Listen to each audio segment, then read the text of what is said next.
Hey buddies, it's me Josh, and for this week's Select, I've chosen our May 2020 episode on hummingbirds, one of the best animals of all time for my money. They're cute, there's a bunch of amazing facts about them, and they're ornery little cusses too, which makes them great. Enjoy!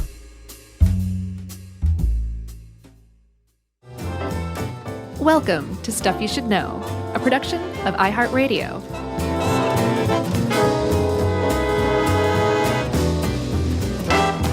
Hey, and welcome to the podcast. I'm Josh Clark, and there's Charles W. Chuck Bryant, and Jerry's flitting around here, there, darting to and fro, like a little ruby-throated Honduran emerald. And this is Stuff You Should Know. I saw Jerry. I know, I heard Jerry. I saw her with my own two eyes. How's she doing? Is her hair just completely white now? Well, I mean, we were 15 feet away from each other, so I couldn't tell. What, did you try squinting? I did. And I shaved, so she didn't even recognize me. I know, I saw that picture, man. You look great. Yeah, thanks. So nice. It's just luxurious. Well, the beard's coming back. Already, huh? From the second I shaved it, technically it started coming back. That is true. Are you one of those people who say, like, yeah, from the moment we're born, we start dying? No, God, I hate those people. I know. They're the pits. No, I'm growing it back out. It was just a little change of pace, you know. That's good. Must have felt really weird. It does still feel pretty weird at times. Well, that's good. Well, like you'll get 4 used days to it. later, yeah. Yeah. So, Chuck, I want to talk about something else that's weird besides the feeling of having just shaved off a beard after 15 million years. Which, by the way, if you want to see that picture, you can go to the Movie Crush page on Facebook and see that. Absolutely. And now continue. The weird thing I want to talk about today, Chuck, are hummingbirds. They're great. Hummingbirds, yes.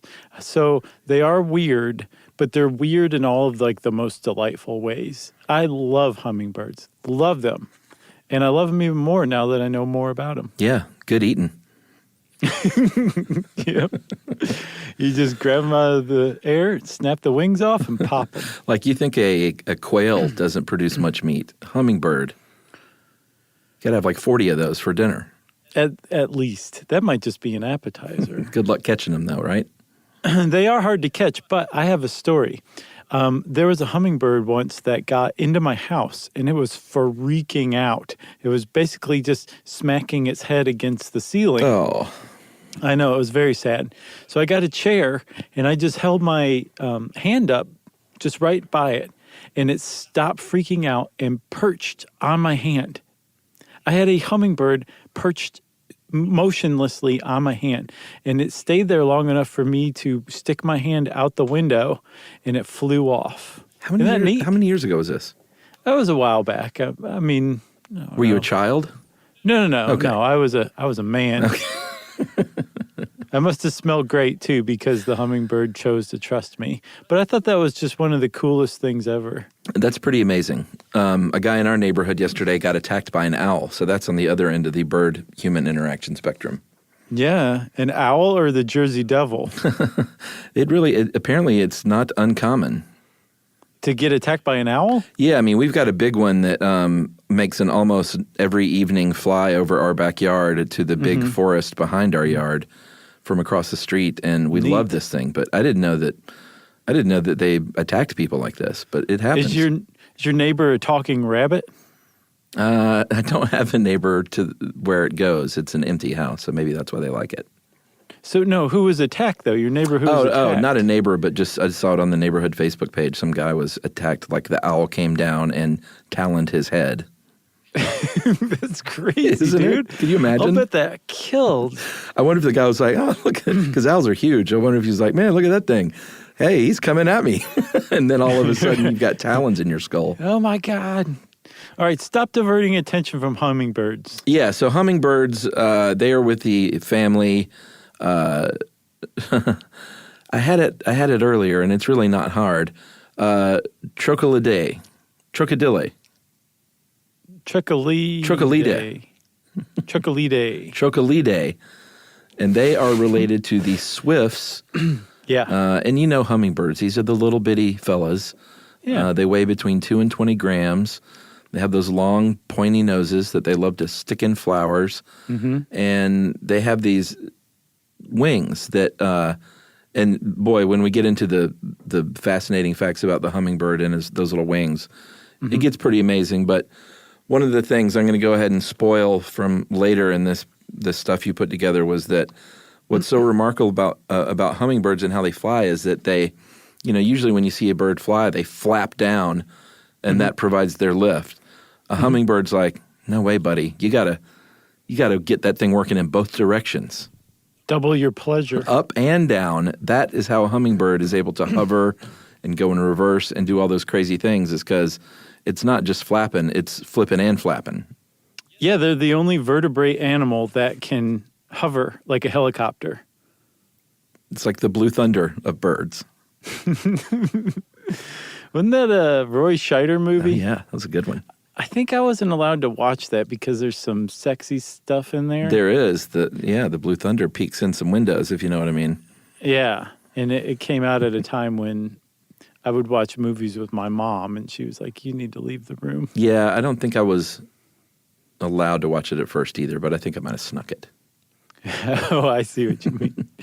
So one of the things that makes hummingbirds so well known, aside from their incredible agility and being the only vertebrate that can hover in midair, is just the look of them. Yeah. Because if you've ever looked at a hummingbird from afar, you're like, oh, that thing's okay. It's just a kind of a normal looking bird. And then it just moves and catches the sunlight just right. Yeah. And all of a sudden, this splash of metallic jewel-like color just crosses its throat and chest, and you say, the hummingbird is truly great. Yeah, it's amazing. It's sort of like the butterfly wings, in that if you catch it at the right angle, you get that metallic sort of shiny color, and it's sort of for the same reason. Yeah. Those gorgets, which is that reflective stuff on the upper chest of the hummingbird and like the throat area. It's not actual pigment. It is the structure, the physical structure of those feathers. It's little air bubbles inside there that reflect that light. Right, yeah, and I'm pretty sure we did an episode on butterfly wings. Yeah, iridescence. Yeah, and I'm pretty sure it is the exact same thing in butterfly wings as in that gorget, that clutch of feathers in the hummingbird. Pretty cool. Yeah, so it not only reflects it, but it also like bulks it up too. Pretty neat stuff. So, man, sorry. I guess I'm kind of phlegmy today. I don't know why, but my apologies for being phlegmy. That's all right. So one thing I didn't realize about hummingbirds is there's 338 species that we know of, and all of them are found in the Americas. Did you know that? I don't think I did. But they're found like all throughout the Americas, from Chile all the way up to southern Alaska and Canada. They've got a pretty wide range. But the thing is, the things are so small, so tiny, and so unable to maintain a decent body temperature that they basically follow the summer when they migrate. Yeah, and they all diverged from a single common ancestor about 22 million years ago. And the kind of the cool thing is that they keep changing, and their rate of speciation is really pretty incredible. It's supposedly going to outpace their rate of extinction, and we're going to see, well, we won't see it because we'll be dead in the next 40 years. Okay. But human beings, if we're still around, that is, are going to see the number of species of hummingbird double to what we have today, but it's going to be a few million years, so don't expect that anytime soon. Yeah, but it is pretty cool just to think that, they're still in the midst of their evolutionary history and like right in the middle of it, Yeah, totally. I like that about them. So, being that multi-varied species all the way from Patagonia up to Alaska, they have learned to adapt to a bunch of different niches and habitats, right? So you can find hummingbird species in like sub-sea level deserts. You can find them up in the Andes. There's actually a lot of different species that live in the Andes Mountains. You can find the bulk of them in tropical forests around the tropics of the New World. And they've adapted like really well to their different environments. Some migrate, some don't, but all of them are very tiny. Yeah, they're cute little things. As if you look up a picture of the bee hummingbird, just prepare for one of the cutest little. I mean, it looks fake. Yeah, it does. You know, it doesn't look like a bird could actually be that small without becoming an insect. Right, it's going to just collapse into insect form at any moment. But look it up online. The little bee hummingbird from Cuba weighs about 1.95 grams. We don't get those here in Georgia, the only kind. And I think, how many species are there in the United States? About 17 or 18?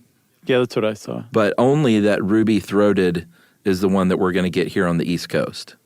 Yeah, and just to go, like, to double that up, man, 1.95 grams. Somebody did the math, and you could mail 14 of those things with one postage stamp in the United States. Just smash them down flat.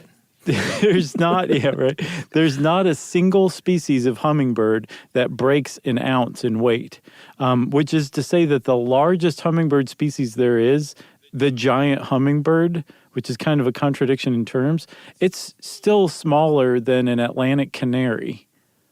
Wow. The giant hummingbird is still canary size. So this is a very tiny group of birds. Well, and this is the stat that gets me. This is the one I texted Emily because we love our hummingbirds like all normal humans. Sure. The eggs of the ruby-throated hummingbird that we have here in Georgia are the size of a pea. Can you believe that? Did you look up their nests, pictures of their nests? Oh, yeah.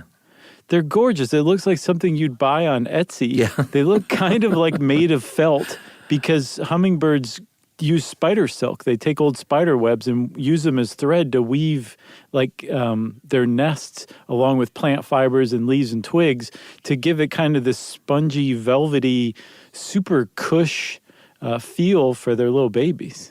Velvety mouthfeel. Exactly.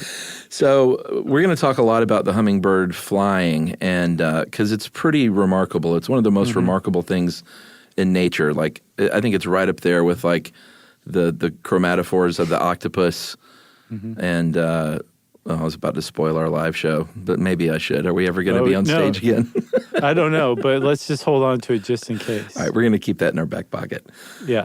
But the wings, the wing muscles of a hummingbird account to about 25 to 30% of its total body weight. Yeah. So this thing is all like it never has legs day at the gym. It's always doing upper body. And the legs are tiny and weak, and they really don't walk. I mean, they can perch, but if you see a hummingbird, they're going to be moving. If you notice, you never see a hummingbird just kind of strolling around on your deck or something. Yeah, they kind of have legs similar to David Cross's character in that Titanica sketch from Mr. Show. Yeah. Do you remember? I do. So he's kind of hummingbird-like in that respect. But yeah, if your legs are that weak and your wings are that strong, you're going to spend most of your time in midair. And they basically do, although they do, they nest on branches, they sleep on branches, they do perch, they mate on branches, as we'll see. They perch on your finger, apparently. They palm of your hand. Oh, it was palm of your hand? It was the palm of my hand, yeah.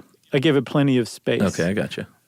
And then they also sometimes will sleep upside down, just kind of dangling from a twig or something with their spindly little legs, like a bat. Oh, wow. Yeah. So just some amazing stats about their ability to fly. Like we said, they're the only vertebrate that can hover in place. They can also fly upside down, backward.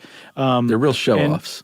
They really are big-time show-offs. They can get up to speeds of more than 45 miles per hour. God knows how many kilometers per hour that is. That's a lot. On some of their dives. But even like an average speed for them of just flying around, where they're not just, going from flower to flower, but they're like, say, traveling from place to place is, 30-plus miles an hour. That's pretty impressive. No, it's super impressive. And if you think, man, A, how fast are those little wings going? And B, what is their little cardiovascular system doing? It's doing exactly what you think it is. Their heart beats about 225 times per minute when it's hanging out and doing nothing. Right. About 1,200 times a minute when it's flying, and those wings range from 70 up and down strokes per second. Or I wonder if that counts as 1 or 2. And I was wondering that myself, and I'm not sure that is answered. At the very least, we're not going to answer it because we don't have that answer. well, how about it doesn't matter? Because either way, it's a ton. It's 70 times per second when they're just flying normally around to get some good sweet stuff. But that courtship dive, which we're going to talk about a little later that you mentioned, about 200 times per second those wings are flapping. Yeah, and I actually, now that you say it, if they're kind of doubling up what a flap is, then maybe hummingbirds aren't so impressive after all. Lazies. So, Chuck, when you're flapping your wings 100 or 200 times per second, depending on whether you're counting the upbeats and the downbeats as a single flap or not, you need like a lot of energy to do that. And as a result, the hummingbird typically eats about 2 to 3 times its own weight in food every day. Yeah, like if that was a human, you would, let me see here. It's the equivalent of about 285 pounds of hamburger. Is that and 370 pounds of potatoes? No, I think each of these. Okay, so take your pick. If you want to eat just hamburger, it would be 285 pounds a day.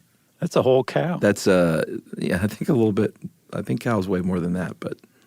Right. Well, but as far as usable beef, I don't know. There you go. I'm sorry for any vegetarians out there by me saying usable beef. That's a band Just name. made you retch in your mouth. Maybe it's an album name now that I think about Usable beef? Mm-hmm. By the band what? Jungle X-Ray. So, they eat a lot because they need to. And It's like 4th of July for them every day. Yeah, pretty much. 2 to 3 times their own weight in food. Yeah, and this is, we're talking about just on normal days. Can we talk a little bit about the migration and what their need to beef up then? I think we should. So they migrate like we talked about. They're not exactly sure what triggers that. They think maybe they see the change in daylight like some other animals and birds do, or maybe just the fact that flowers, what the flowers are doing. But I think that's the big one, because they can't go for more than a few hours without food, so they need to go where the plants are flowering, and I think they just kind of follow that. And I guess they're always connected to those subtle changes in the flowering. Exactly. So during this migration, their heart beats about 1,260 times a minute, and they have to gain, because they're trekking, sometimes they're flying over the Gulf of Mexico in one shot over the course of a few days. Yeah. So they need to bulk up big time. They gain about 25 to 40% of their body weight before they start this migration. And if we're going to do the human equivalent again for this, if you were a person that weighed 170 pounds, that means you'd have to gain up to about 255 in a few weeks' time. Right. It's like Christian Bale-esque. I know, in just a few weeks, man. That's crazy. So one of the things that's so impressive about the hummingbird is just how far it can fly in a day, especially for how small it is, They average something like 23 miles a day when they're migrating. But the ruby-throated hummingbird, it's the only one that you'll find east of the Mississippi. So if you see a hummingbird and you're east of the Mississippi, you can be like a ornithologist for once in your life. And be like, that's a ruby-throated hummingbird. They actually can travel for extraordinarily long stretches, and they do, because their wintering grounds are in the Yucatan, but they hang out in Florida during the other part of the year, I guess during the summer. And so they travel over the Gulf of Mexico, they think, and when they do that, they do it in like a straight 500-mile stretch within 18 to 22 hours without stopping. That's incredibly impressive. It really is. But then there was a study in 2016 that found they could go even further, right? Yeah, they said, physiologically, in theory, they could fly close to 1,400 miles without stopping if they needed to. That's crazy. That'd be like flying from Atlanta to Albuquerque. That's nuts. If you want a reference, that means nothing to nobody. So if you're wondering when they rest, when they finally get down to that sweet soil in Mexico, they can enter torpor, which we've talked about before. It is sort of hibernation light, really deep sleep-like state. Their metabolic functions are really slowed. I think they can drop their body temperature by 30 to 40 degrees Fahrenheit. They lower that heart rate from about 1,200 beats per minute to as few as 50. And they do this after they migrate, but they can do this anytime they need to, and they do. Yeah, they do. And also, I think it depends on where they live, because hummingbirds, like I said, a lot of them live in the Andes, like high up on the mountainside. And even in the summer, it can get kind of cool there. So when the temperature cools enough that it makes no sense for them to keep up their metabolic rate to try to meet their 105 degree Fahrenheit body temperature, they'll enter torpor, and that's just what they do for sleep. And one of the other things, though, I wanted to point out about them living in the Andes, Chuck, this is all really just a segue for this amazing fact. They live in the Andes despite the fact, and there are some species that are native to the Andes, not just like migrating through, that's where they live is the Andes, despite the fact that they have these high metabolic rates and they need more oxygen. Well, there's just inherently less oxygen in the air up in the mountains. And it's harder to hover because the air is thinner, and yet they are so successful there in the Andes that up above a certain line, there's no insects. And so it's up to the hummingbirds exclusively to pollinate all the flowering plants up there. Yeah, I mean, I think that's probably why. Like, they have the market cornered up there. Sure. So they're like, all right, well, let's adapt so we can kind of own this area. And not only that, I don't think we mentioned that sometimes if you're a small enough hummingbird and there's a big enough insect, the insect is can win that battle. In hummingbird world, the insect eats you. All right, Branson, Missouri. Let's take a break. Eh? Okay. I figured that was going to trigger a break. All right, we'll come back right now to talk more about hummingbirds.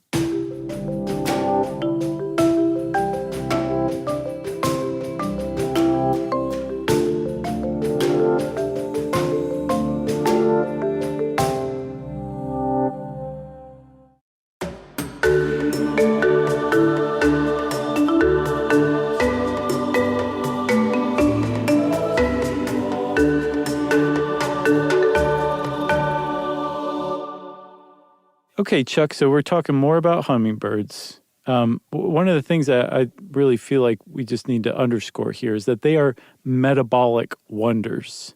They live on this edge of survival where they will die if they go a few hours without food.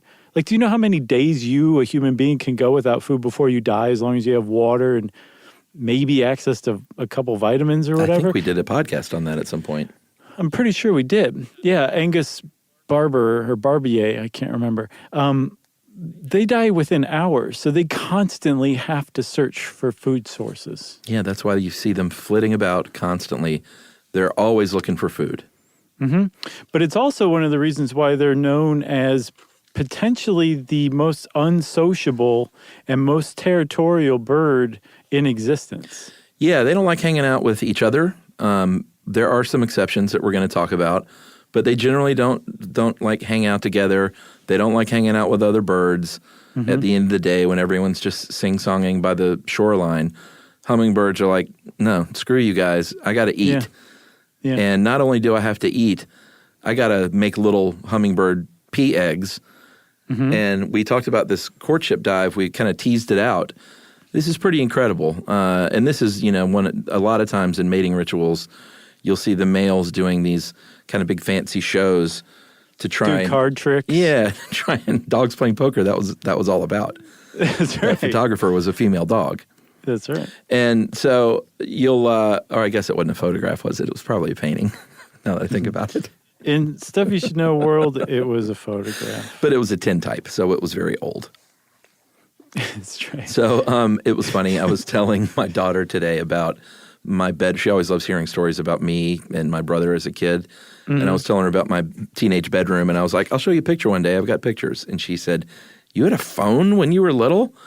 And I was like, oh, boy, that's what it's like these days. She is so precious. And I had to explain that, this phone, camera and a phone is kind of a new thing. Like, they used to be two different pieces of equipment.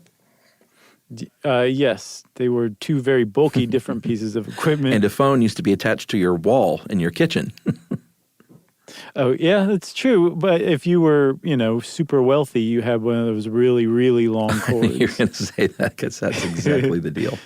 Yeah. So the courtship dive is when the male is trying to attract the female for a little lovin'. Mm-hmm. That will fly up in the air really high, about 50 or 60 feet, and then dive bomb toward the female as fast as it can go. And they are flying the whole way. They're not just, they don't tuck the wings back like you're parachuting or something. No. Like, they're flying as fast as they can, right at this lady's face, and within inches of her head, going full tilt, they just pull up real quick, and they hit her in the arm twice and say, 2 for flinching. They put on the brakes and she flies right by. But that's what they do. It's crazy. They fly right at their face and then stop. If the female gets a little turned on, she might flit about in the air with them, and then that's where people might think, oh, look at those 2 hummingbirds are up in the air having sex. Not true. No, and maybe your mom would tell you that you need to leave the room because hummingbirds are doing it midair, but that's not what they're doing. They actually copulate perched on a branch. Okay. How not do they do in that? midair. Oh, man. The female lands on the branch. Sometimes, she, like you said, she'll join them in the air. Other times, she'll just be like, "Come on down here, you win. Let's go." Mm-hmm. And the male mounts her from behind on the branch. And just like with everything else, the hummingbirds are super quick at sex, too. Apparently, it takes about 4 seconds, and then that's it. Like, wham, bam, thank you, ma'am. Yep, and the male flies away. He doesn't hang around and see if it took. He goes on to have sex with another female.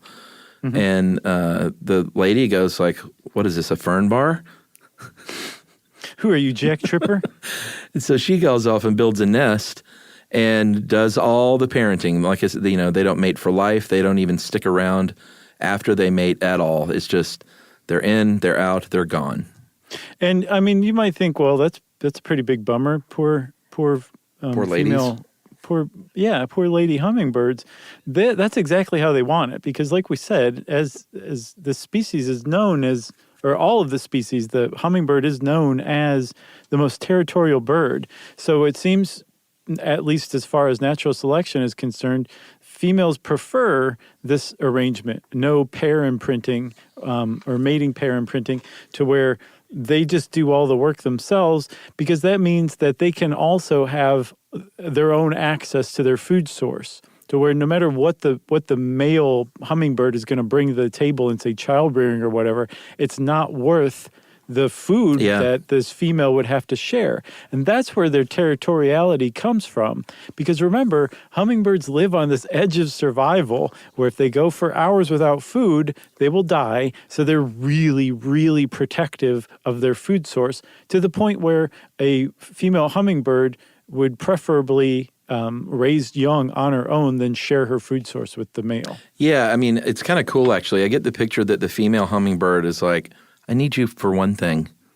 Right. It takes 4 seconds, and believe me, if I could go to a sperm bank, I would prefer that, honestly. I thought you were going to say, believe me, you're going to have the time of your life. But those 4 seconds will be a wild ride, my friend. That's right. Come meet me on this branch over here, baby. It's going to be a stone gas, honey. Hey, babe, come here. That's good. So those gorgets that we were talking about, those really colorful, iridescent, sort of fluffy chest and neck feathers of the male, like with many animals, the more brightly colored and showy that is, the more the female might be attracted, because that might indicate that male bird's fitness, because, it takes a lot of work to keep that hairstyle up. Mm-hmm. So he must be pretty strong and have, pretty good at organizing his day-to-day list to do. Effectively the exact same signals that Joe Dirt put out with his hair. You know, he was obviously very genetically fit and ready to go. I never saw that. You should. It's got a lot of heart. I think I say that every time you say you never saw it. But it's worth checking out for sure. It's one of those ones, you know how some don't age very well. I think it came poorly aged right out of the production facility. But that's one of the great beauties of it. It's definitely worth seeing, Chuck. Well, speaking of aged right out of the chute, that's kind of the deal with hummingbird babies too. Nice segue. The mom doesn't. There's not a lot of teaching and like, here, let me show you the ropes. It's kind of like, all right, this is the world. You've been hatched from your little pea-sized egg. Now go out there and be a hummingbird. Learn it all on your own, kiddo. But what's amazing, though, is that they do learn this on their own. They have astounding memories to the point where when they migrate, people who put out feeders, which we'll talk about in a little bit, for hummingbirds, note that the same ones, or what they believe is the same one, comes back year after year.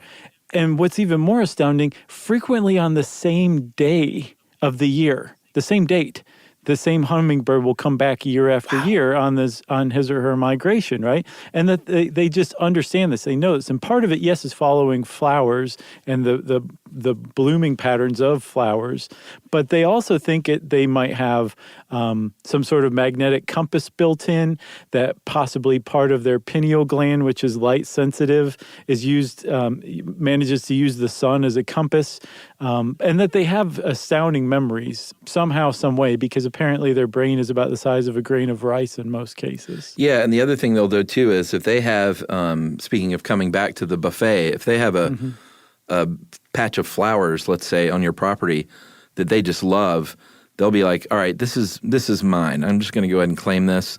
I'm going to come back here because you've got all the good stuff. My beak fits that flower just perfectly. And we'll talk here in a minute more about what they eat and why. But they will fiercely protect that little patch of flowers that they love so much and go back to it time and time again.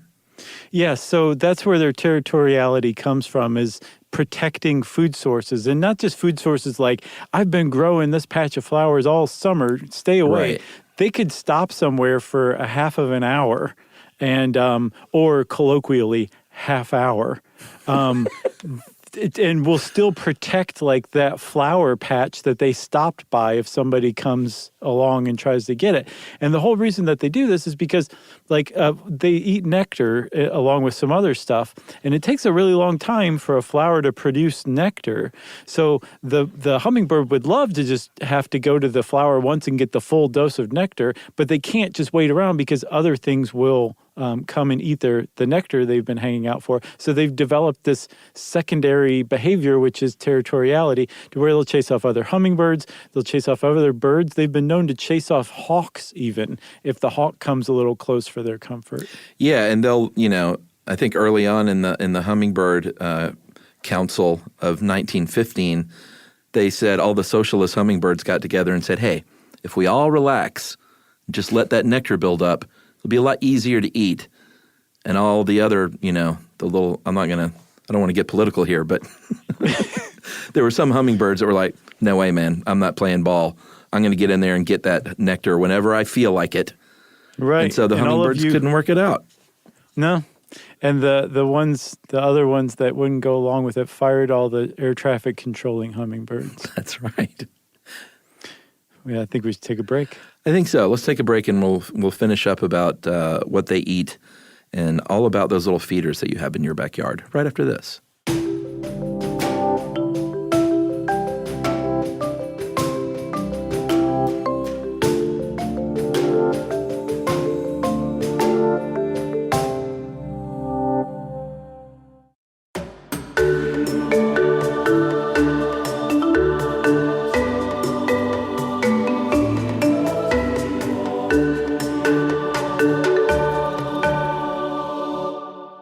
Okay, Chuck, so everybody knows that hummingbirds eat nectar, and that's definitely true, and they're very well adapted to eat nectar. They have this tube-like tongue that apparently uses a wicking action to soak up nectar from a flower on a plant.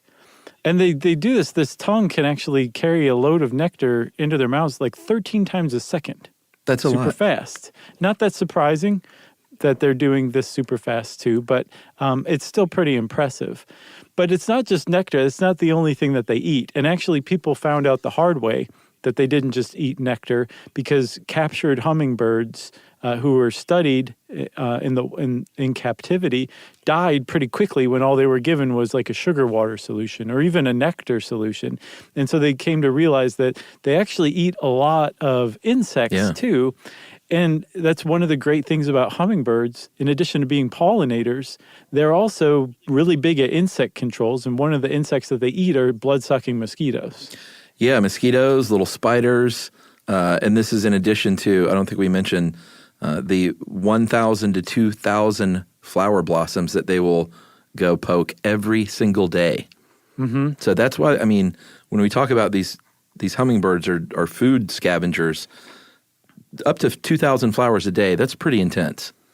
It really is. So that makes them very, very important pollinators. Like we said in the Andes, where you're above the insect line, it's just up to the hummingbirds to pollinate flowers. So when they're going from flower to flower, getting that nectar, if you pretend that evolution is a living, breathing thing, evolution has created this arrangement where the flower produces a nectar treat in exchange, or to attract the little hummingbird.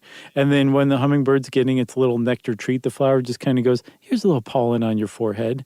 Go find another flower that looks like me, and you'll find another nectar treat, and then transfer this pollen while you do.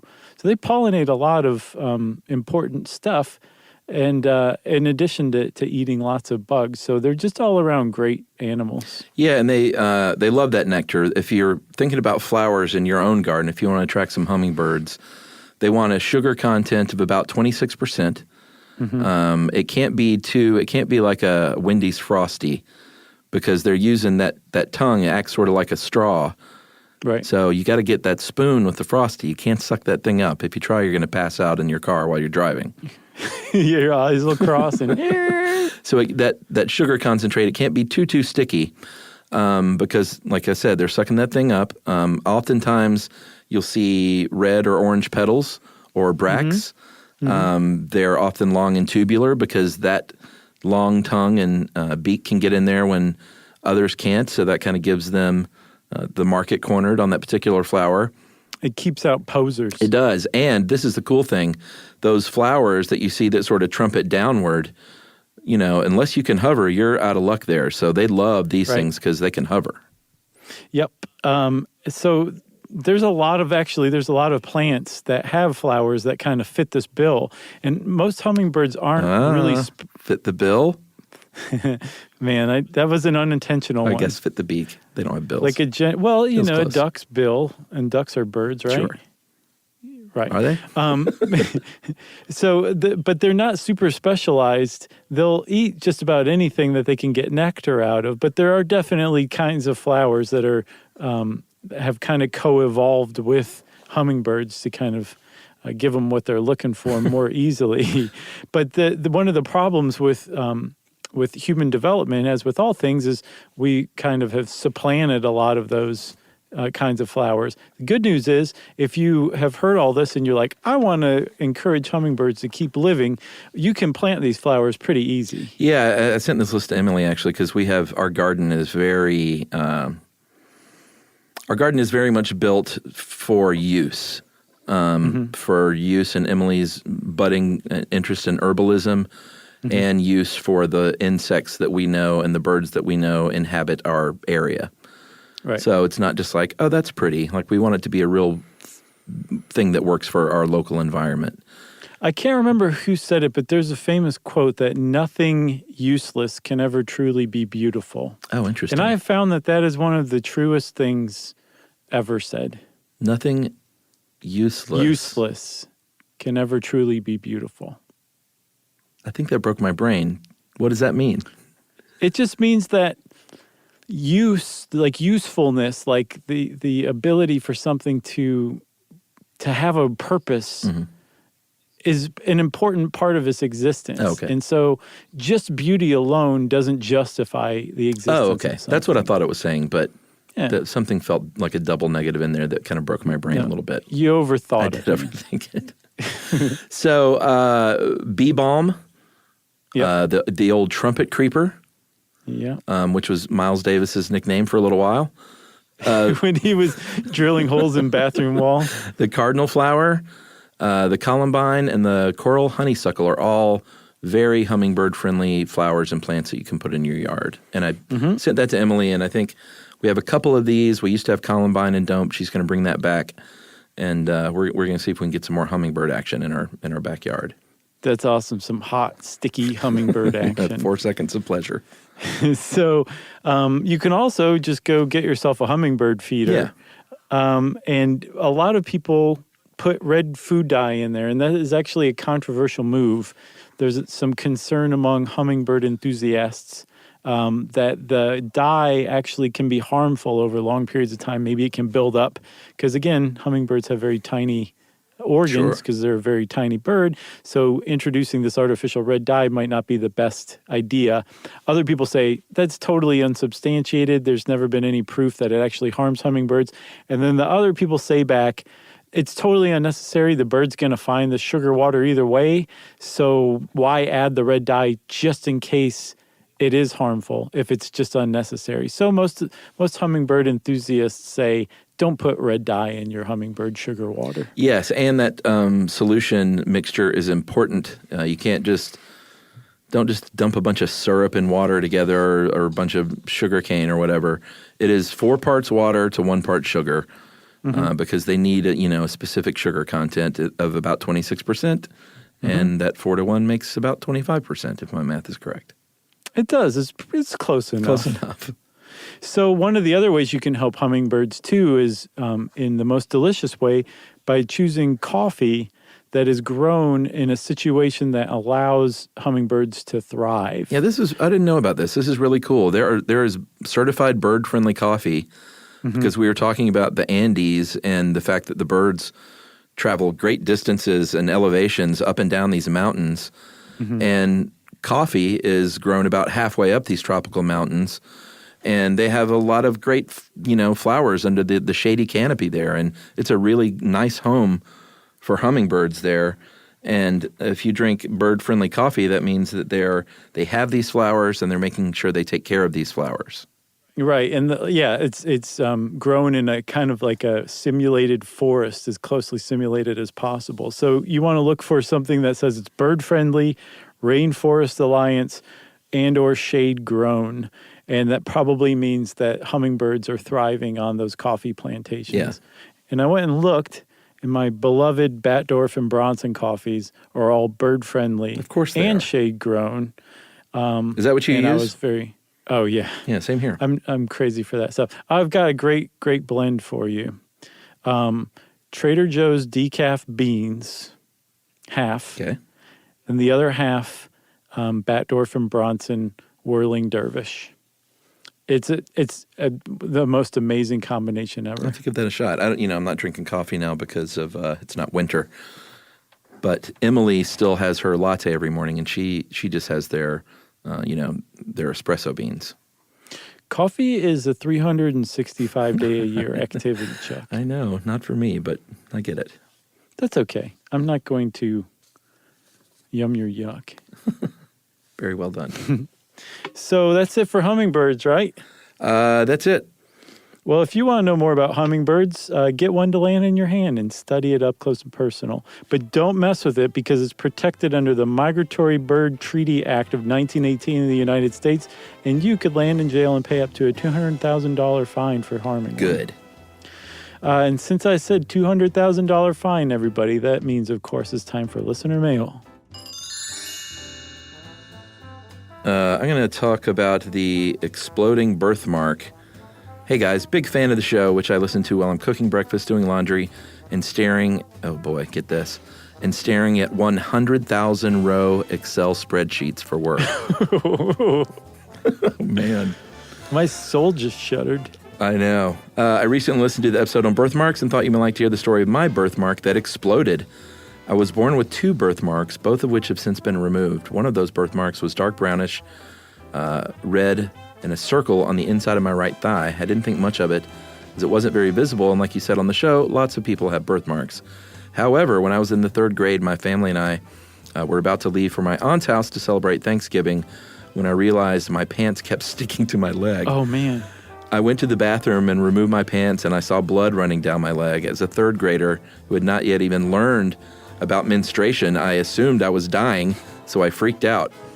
Turns out my birthmark was the result of a vascular malformation the size of a small bouncy ball in my inner thigh. Oh, my gosh. The tangled up ball of veins had ruptured that Thanksgiving morning, and I had to go to the ER where they stuck a tiny piece of foam on my leg and probably charged us about $2,000 because hospitals. Right.